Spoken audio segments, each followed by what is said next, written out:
Hey everybody, welcome to the briefing room on this Wednesday. I'm ABC's Devin Dwyer in Washington. Great to have you with us today. Some breaking news for Deputy Political Director Mary Alice Parks to dig into. The former Vice President of the United States, Joe Biden, who's flirting with a run for the White House, has faced some turbulent times lately as multiple women, 4 in fact, have come forward saying they were uncomfortable with the Vice President's affectionate behavior, his touching them, in one case kissing her hair. The former vice president just put out a statement on video. This is his first in-person response to these allegations and to some criticism he's taken from his fellow Democratic leadership. Take a listen to what Joe Biden had to say. You know, social norms have begun to change, they've shifted, and the boundaries of protecting personal space have been reset. And I get it. I get it. I hear what they're saying. I understand it. And I'll be much more mindful. That's my responsibility, and I'll meet it. But I'll always believe governing, quite frankly, life for that matter, is about connecting with people. That won't change, but I will be more mindful and respectful of people's personal space.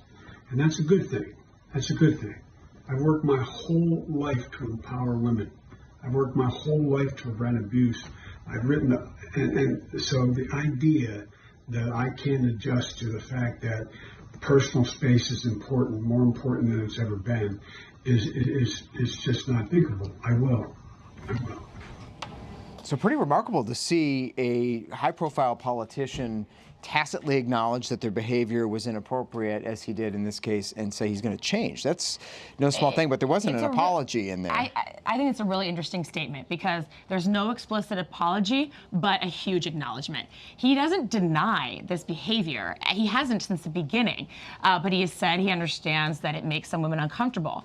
Now, I have no doubt that some people will look at this statement and say, okay, he is clued in. He is trying to respond. And others will say, just not good enough. If he made people feel uncomfortable and if he crossed lines and violated them, then he needs to say sorry. Yeah, and we've heard from some of his would-be fellow competitors in the Democratic race sort of create some boundaries around the different levels of misconduct and behavior. Beto O'Rourke, most recently, just yesterday, wouldn't disqualify Joe Biden for this, but said certainly it needs to be addressed, it needs to be corrected. Nancy Pelosi said similar. So the entire Democratic field is sort of trying to get their arms around how to treat Joe Biden. Exactly. Democrats so far have wanted to be the party that stands with women. They want to be seen that way. The party that acknowledges when women feel disrespected and that don't question any perceived disrespect from women. They want to distinguish themselves from Republicans in that manner, and that's been their point sort of through the Me Too era. But you're right that none of the Democrats who have jumped into the 2020 race have said in any way that they think this possible behavior from Joe Biden is disqualifying. They are quick to draw a contrast to the president and allegations against him. That's right. So we'll see how they continue to respond to his statement on camera today. The first time, again, that we're hearing from the former vice president on these allegations. We'll also keep a close eye on whether more allegations, more women come forward feeling uncomfortable or perhaps, something else with his behavior. And in any event. And how voters respond if he starts actively campaigning. That's right. I mean, there was a lot of buzz and expectation that he was going to announce soon. So if he does, then he's out there on the rope line and he's out there shaking hands. What do voters say back to him? We will see. All right, moving on now to another big story down here in Washington today. The House Judiciary Committee, as we await the former special counsel Robert Mueller's report on Russia to be reviewed by the Attorney General and some of that to be made public, has voted to subpoena the Justice Department to get their hands on that. Let's bring in our Hill reporter, Ben Siegel, who's been tracking the story today. Ben, so help us get our arms around what the committee actually did today on this. Sure. Well, the committee today took one step forward to issuing that subpoena for Robert Mueller's full report and all the underlying evidence. They've said for a long time their new mantra after the conclusion of Mueller's investigation is release the report. They want the whole thing. They're not going to subpoena for it now. As we know, the Attorney General is going through and redacting certain materials. He wants to release that by mid-April. They're leaving this on the table. Put it another way, Jerry Nadler, the chairman, is putting the subpoena in his back pocket in case Democrats are not satisfied with what Mueller ends up producing, with what Barr ends up producing to Congress in the coming weeks. And Jerry Nadler, the chairman of the committee, Ben, making very clear today that their mandate as the committee is very different from the one that Bob Mueller and the Attorney General Barr have when assessing the president's behavior. Here's a little bit of the debate that took place today in that committee just before they voted to subpoena the report. Take a listen. And in any event, the committee has a job to do. The Constitution charges Congress with holding the president accountable for alleged official misconduct. That job requires us to evaluate the evidence for ourselves, not the Attorney General's summary, not a substantially redacted synopsis, but the full report and the underlying evidence. Unfortunately, as we saw in the first quarter of this committee, we're starting the second quarter of this committee off in the same vein, and that is desperately searching for something on the president. I should remind everybody, we actually haven't seen the full report. No one, the public, Congress, no one has seen the 400 pages that Robert Mueller spent nearly 2 years drafting, Mary Alice. But what's interesting is Attorney General Barr has said pretty explicitly he will not release the entire report. He's looking at making redactions right now of certain material. He's going to release some more to the public, we think, in the next couple of weeks. But this sort of is a pretty big showdown today. We have the committee with the subpoena. We have Barr saying, I'm not going to give you everything you want. It's going to be a fight. A fight, and Democrats taking methodical steps along what I think they see as a very long-term fight. And Ben Siegel, before we let you go, I guess there's a lot of discussion online today about what the precedent is for Congress getting their hands on classified information, grand jury information. Both of those types of materials are in Robert Mueller's report. Has this ever happened before? Has the Justice Department ever turned over those sensitive materials to Congress in a case like this? Well, Democrats that you hear from on this committee would like you to believe that that is the case. Jerry Nadler, who was on this committee during the Clinton impeachment, he was waving around huge reams of documents the committee received, the public received from independent counsel Ken Starr's report, which included grand jury information. But Republicans were quick to say that Nadler and other Democrats were trying to compare apples and oranges. These were things that were produced under a different regulation. Grand jury material is very sensitive. You're not allowed to release that publicly because of concerns about besmirching people who were cleared of wrongdoing and other sorts of legal concerns. So this is governed by a certain set of rules, and they're saying that Democrats are trying to push Barr to effectively break the law on this. But as you said, this is a long-term fight, as Mary Alice was exactly right, and these are just some of the opening rounds of the shadow boxing. And a significant development today, for sure, with the vote on those subpoenas for the Mueller report. We'll see if they actually get sent to the Justice Department. Ben Siegel, thank you so much for that reporting. To the White House now, where there's some breaking reporting just coming in here at ABC News from our Jordan Phelps, our White House reporter. After several days of President Trump touting his secret Republican health care plan that he will roll out in the coming months to replace Obamacare, Jordan, you have just learned from administration sources that the president has no plan, and actually officials over there aren't working to draft one? Devin, this is just the latest turn in a week and a half of whiplash regarding this issue. Officials tell me, Devin, that there is no legislative proposal being drafted by the White House on health care. The president last night said that there is a great health care plan being drafted by his administration along with members of Congress. So this is a contrast to what the president was saying last night.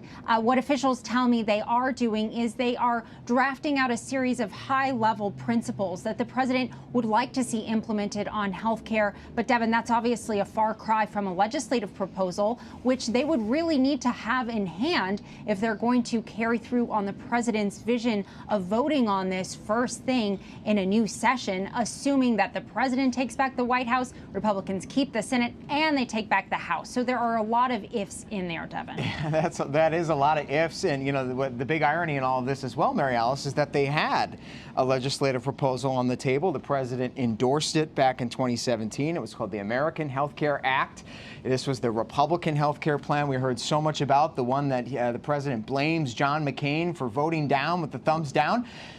Had a lot of stuff in there that he said was a great plan. He endorsed it. So it will be interesting to see whether the president comes back and supports this plan, because it was quite controversial at the time.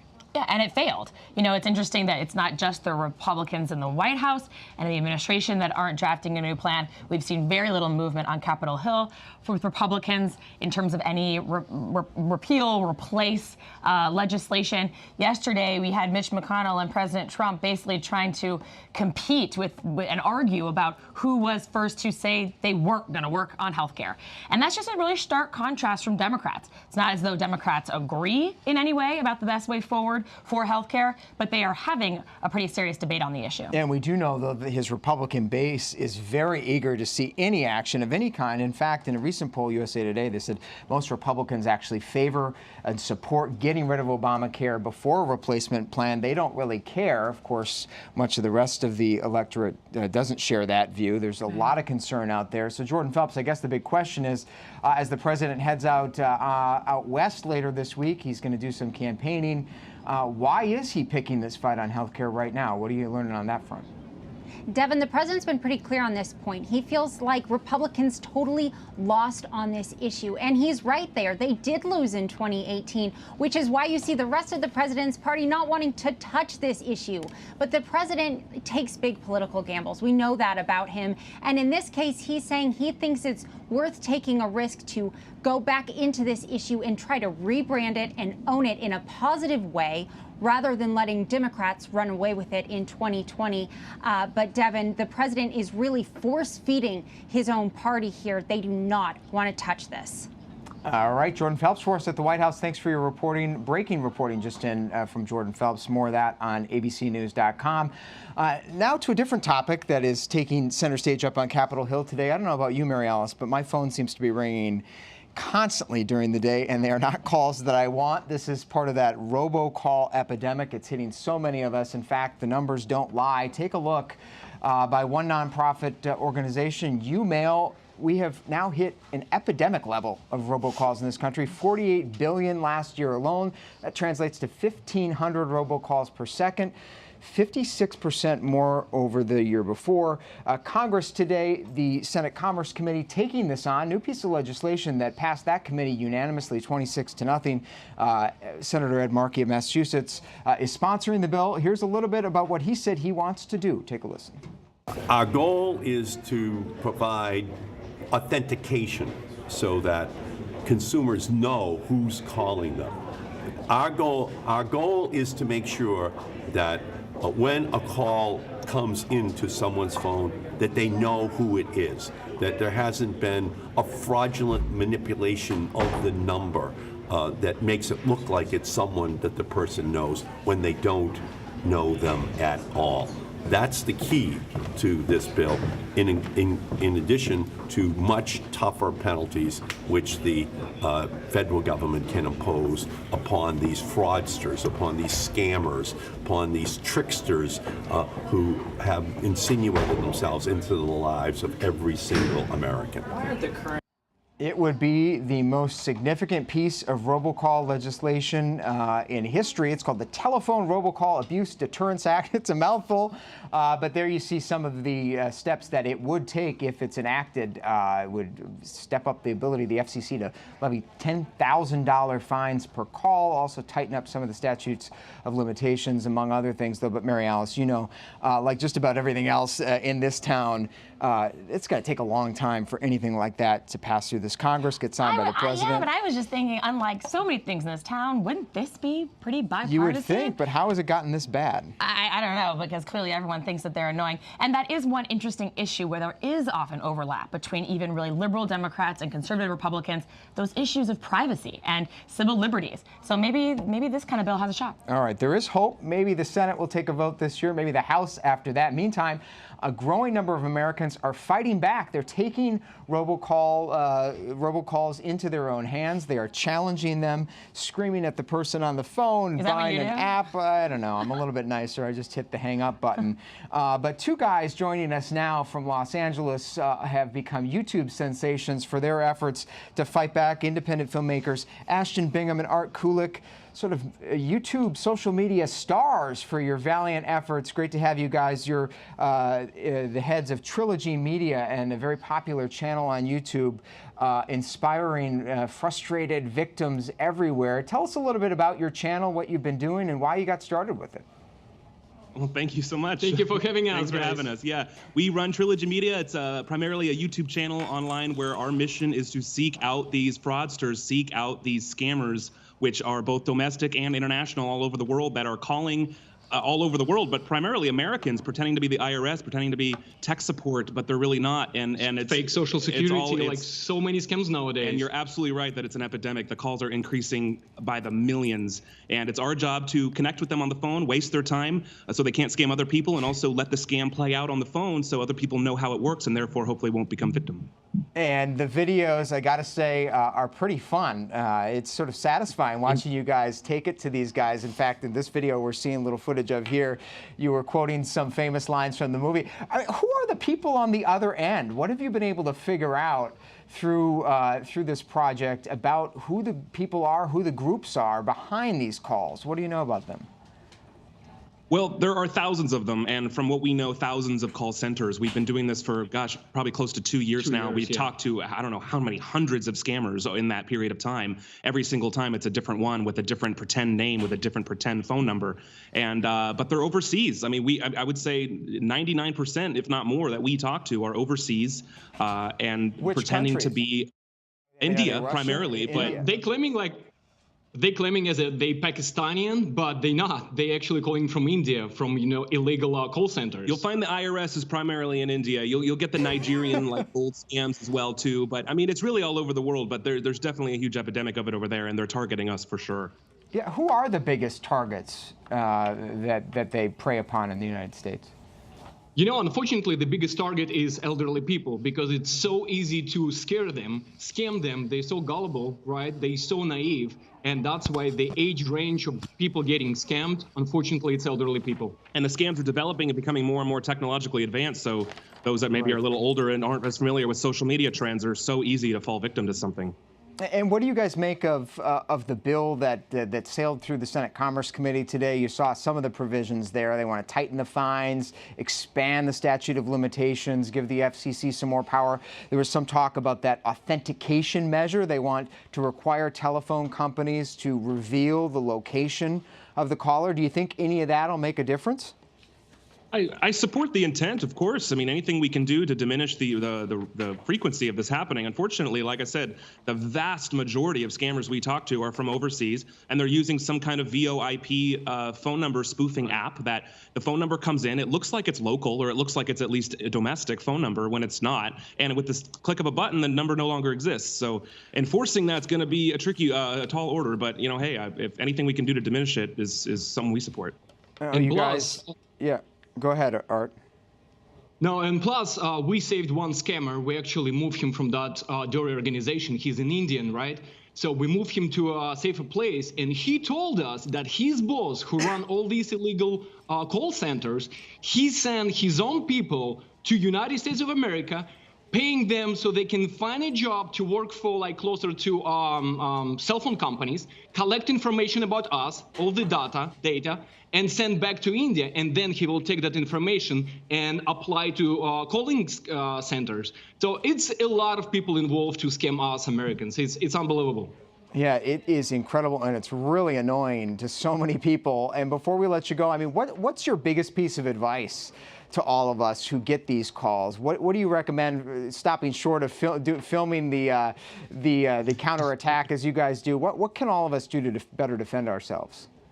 Well, first of all, remember that the IRS will never call you. That's a huge one, and that's one of the biggest ones that's going around right now. The IRS will never call you demanding money. Overall, just look out for anybody that's asking money from you in an aggressive way, whether that's from Western Union or some kind of gift card thing. Huge red flag there. And finally, subscribe to the Trilogy Media YouTube channel where you can figure out all the scams that are going on. We waste their time, and you'll have a few laughs as well. YouTube.com/Trilogy Media. They call us nowadays Robin Hoods, and we stood up for the community. And, like if government don't want to fight back, you know what? It's a lot of people who like, okay, guys, let's do it. Let's fight back and let's protect our people, our citizens. All right, you guys, it's great to have you. Ashton Bingham and Art Kulik with Trilogy Media, two guys fighting the good fight against robocalls. We appreciate your time. Thanks for coming on the briefing room, guys. Thank you so much for having us. Thank you so much. Have a good day. All Have a right, good day. shifting gears now to a more serious and somber topic, Mary Alice. Today we're seeing protests all around the world, including by the Trump administration and in Hollywood, after the Southeast Asian country of Brunei has announced that they are imposing death by stoning for anyone caught in that country committing gay sex and adultery. It is a shocking development. Brunei, one of the wealthiest countries in the world, it is now the 6th country to impose the death penalty for same-sex relations. The Sultan there, you see on the map where Brunei is, just north of Malaysia, says as an independent Islamic country, they have every right to impose strict Sharia law, which they are doing. Joining us now to talk a little bit more about the latest developments is Neela Ghoshal. She's a senior researcher for LGBT rights at the advocacy group Human Rights Watch. Neela, thanks so much for coming in. What do we know about the LGBT community in Brunei and how they're responding to this new law that's being enforced today? Well, to be honest, the LGBT community in Brunei has always been quite underground. There has been a law on the books since the colonial times in Brunei that punished gay sex with up to 10 years in prison. And it's an environment in which it's very difficult for LGBT people to find each other, to organize, to speak out for their rights. However, we've been able to talk to a few people there, and they are extremely anxious. They don't know what this new law portends. Obviously, having 10 years in prison on the books was already a grave threat, but the idea that your government is imposing a punishment of stoning completely undermines your humanity. And so people do not know what to expect. They don't know whether the punishments will be implemented or not, but a message has been sent to them that they are second-class citizens and that their lives are essentially worthless in Brunei. This is something that is really horrific and that needs to be reversed. And are we starting to see an international response to this decision from the country?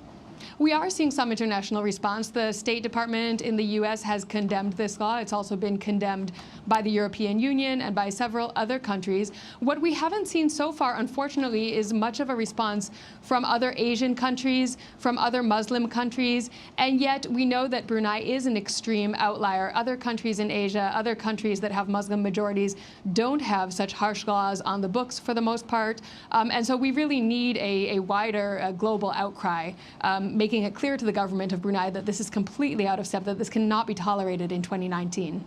Yeah, as you mentioned, Neela, Brunei does join several other countries. I think we have a graphic of that just to put up to let everybody know what those countries are. Many of them are predominantly Muslim countries, Saudi Arabia, Iran among them, Yemen, Nigeria, you see there. I guess one question I have is, this isn't a new phenomenon, although it's sort of stunning to see yet another country joining that list today. But what level of pressure, I mean, what's it going to take? Can any level of international pressure cause a country like Brunei to change course? I think Brunei probably does need to feel this in their pockets. I think this needs to become politically risky and unsustainable for them. Brunei is a member of the international community. They're part of the Commonwealth. They're involved in different international forums. And they need to know that they will become a pariah state if these kinds of punishments are actually implemented. The law was previously proposed in 2013, and there was dramatic international outcry. And Brunei stepped back. They didn't enact the harshest punishments at that time. They waited 5 years. They waited until the furor had calmed down, until nobody was talking about Brunei, until Europe and the U.S. were caught up in their own internal dramas.